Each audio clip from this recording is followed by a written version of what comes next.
Well, on our way to school, had a little mini flipper. Everybody was late this morning, so they must come by it naturally.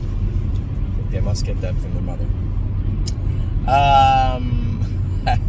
On our way in, it's chilly this morning, but again, kind of like yesterday so far anyway, where there's not a lot of wind, so it's tolerable. Yeah, I know, honey. It's pajama day. Yeah, it's pajama day. It's pajama day at your school. Yep. So it shouldn't be too bad this morning. I do have a number of horses I want to go. I guess not a number. A list of maybe 4 or 5 horses that I want to go with today, just to see how they're behaving, see how they're acting, and then off to the meadows later on. Now, later on, I guess we have Tima's on my side, who probably going to duck him and try and race him on the end. It would be nice to get some money, but he hasn't raced in 45 days, and you can train him up as tight as you want. When you have a horse that hasn't raced for 45 days, and then you put him in an open pace almost anywhere, it's tough. It's an uphill battle. Patrick the Piranha looks like he's in a middle of the order type class. There's some gatekeepers in there too. There's not going to be any cakewalks today. Yesterday I was pretty confident when I made my way to the meadows that we were going to have a good day, at least there. And today, it's not that I don't think we'll have a good day, but today is going to be a much tougher day than yesterday. And then, of course, Texan Soprano races tonight. I had a good conversation with Scott yesterday about a number of things. And Texan definitely come up also. Now, yesterday, we almost had a perfect day. I made the video yesterday coming home from the meadows. I was thoroughly pleased with International Man, although he looked bumpy. It's hard to explain.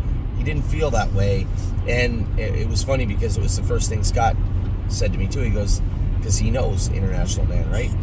He said, is that horse lame, or what's going on with him? And I said, he isn't. And his mechanics, I believe, after I think about it as much as I can, I believe it's simply his mechanics. I believe that he's probably not used to going with the weight that we put on him over the last week, and that weight changes his gait, changes the way he trots, and he's virtually learning to trot in a new way. That may sound silly to you, Abby. What's wrong? Well, he's got to drive around. Maybe they're going to work, honey. Right? Just going to work. So, although you may say to yourself, well, he's a 4-year-old. He's been racing since he was 2. In fact, at 2, he was a world-class horse. You're right. You'd be 100% correct in saying that.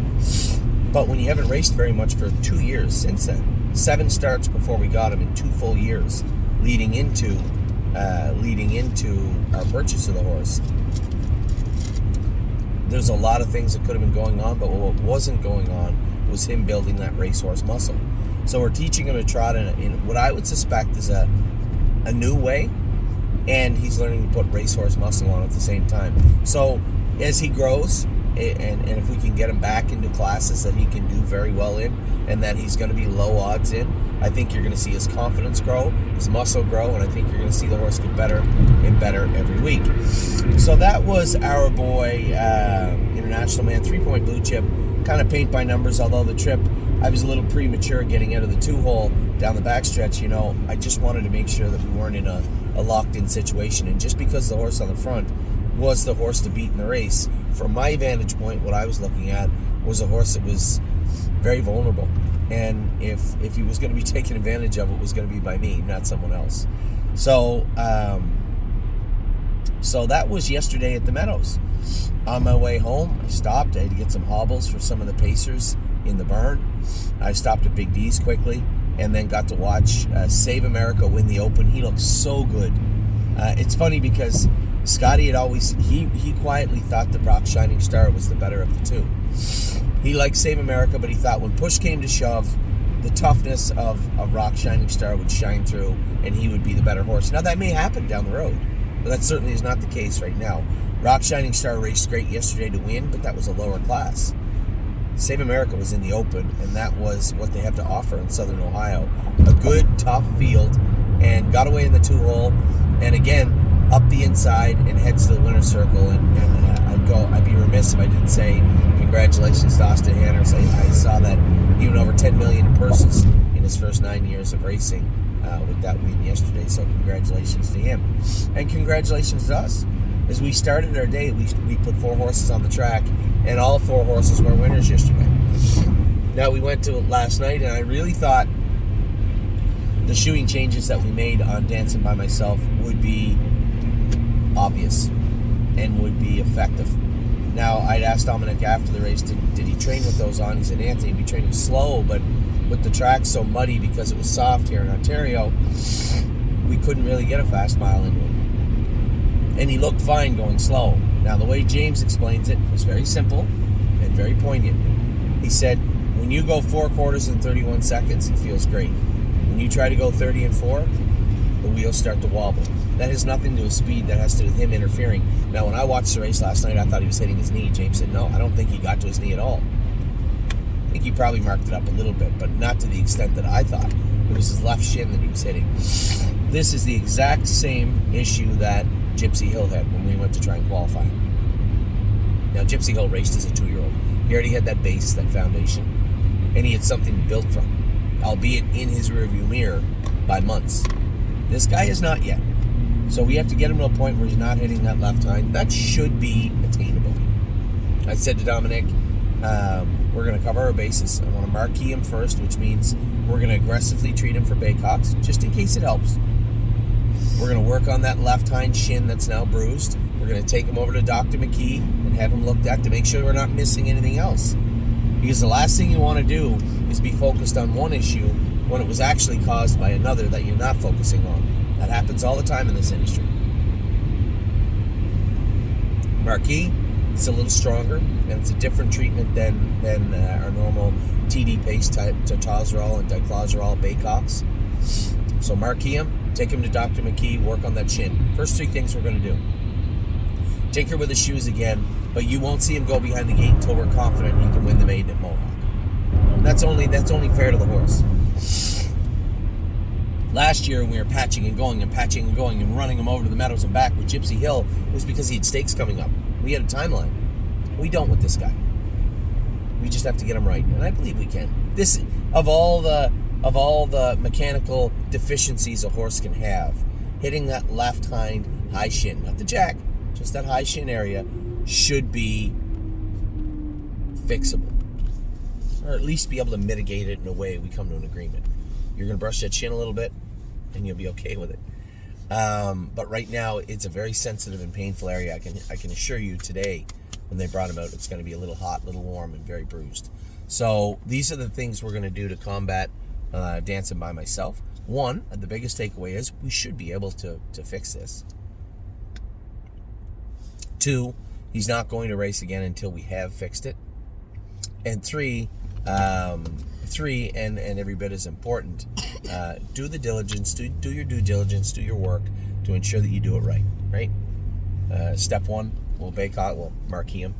Step 2, work on that hind shin and get him over to Dr. McKee.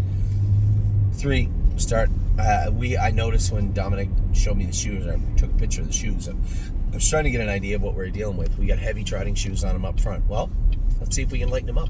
If he's not going to get to his knee, and he doesn't need to be shod in such an aggressive manner up front, let's lighten him up and see if we can mitigate some of that action and help get him out of that shin.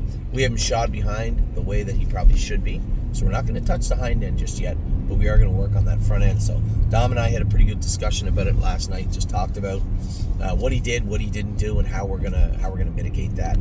So between James, Dominic, and I'm sure we can have this guy squared away.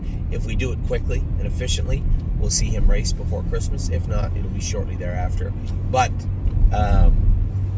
we will endeavor to get it done. So that was yesterday in a nutshell. We put 5 on the track, 4 got their picture taken. There is no shame in that at all. I was happy with what I saw from International Man, and I'll tell you, I was more than happy because he didn't feel the way he looked on the track, and there's no lameness that I can see when we sent the horse over there. As we speak, probably now or very soon, Tim's veterinarian is going to be going over, Dr. Stanek likely is going to be going over International Man. I suspect we're going to find some mild foot soreness, some tightness over the back, maybe some work we can do on it behind. But I was happy with what I saw from the horse. Wind, the tenacity to move hard down the backstretch, hang out in the last turn, and then come on again. Not just get up and win by nose, not just lumber by the horse. Get by the horse and draw off by 3 lengths. It's important, and I was happy with the way he did it. So yesterday was good. Today's going to be a little tougher. Going to be a little bit of an uphill climb. On the odds board, it looks like Texong Soprano's our best shot. Patrick DePerona and Time is on my side. They'll do as well as we can, and we'll keep an eye on them. Now, as for Saturday, Drebin makes a Saturday appearance this week. He's been fantastic, lights out in Ontario since we sent him home. So good luck to James and Dominic and all my partners with Drebin.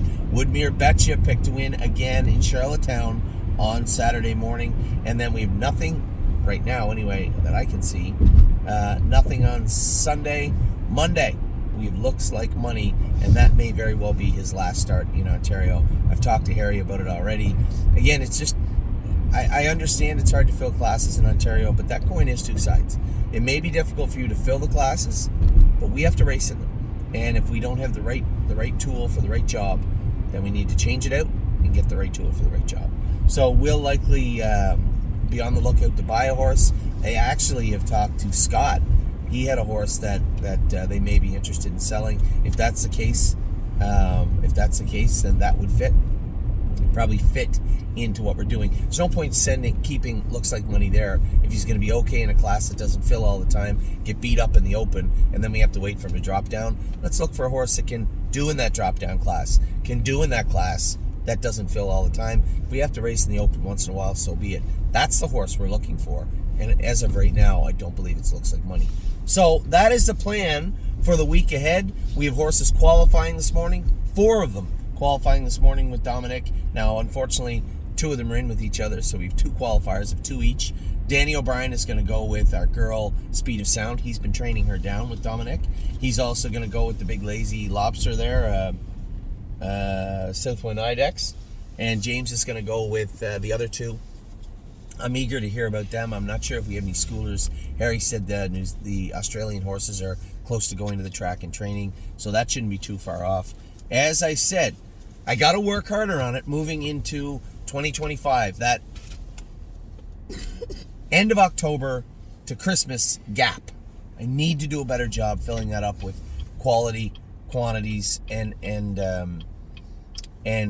try to learn from the mistakes the series is on. Maybe we need horses for the series and less horses for the non-winners of 2 to 4, which only has 1 class instead of 3 while these series are on.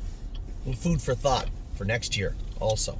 So I'm trying to learn as we go also. I hope you are too. I hope you have a wonderful day. It is a nice day. No wind. I'm trying to find a flag, but I don't think there's any wind. I don't see one. I don't think there's any wind right now, which is great. A little chilly. What, buddy? Yeah, it's that same car. A little chilly right now, but that's okay. It should be a good day today at the Meadows. I'm not even in until race number 7, so I should be able to get lots done at the barn. Looking forward to it. We'll talk to you all very soon. As I said, have a great day. I'm in race 7. And I end in race 13. I'll be home at 7 on Friday night. I don't know what time the mall closes, but maybe you and Ava and I can go up to the mall. Do you want to go to the mall or no? Yes. You do? Maybe we'll get some Christmas shopping done for Mommy? Yeah. Since she's not going to be here? Yeah. Does that sound fun? Yeah. Okay, so that's what we'll do. That's a plan. Maybe you should get some Christmas shopping done tonight, but for the rest of the day, take care, bundle up, have a wonderful rest of the day. Good luck to all my partners. I will talk to you all very soon. Take care.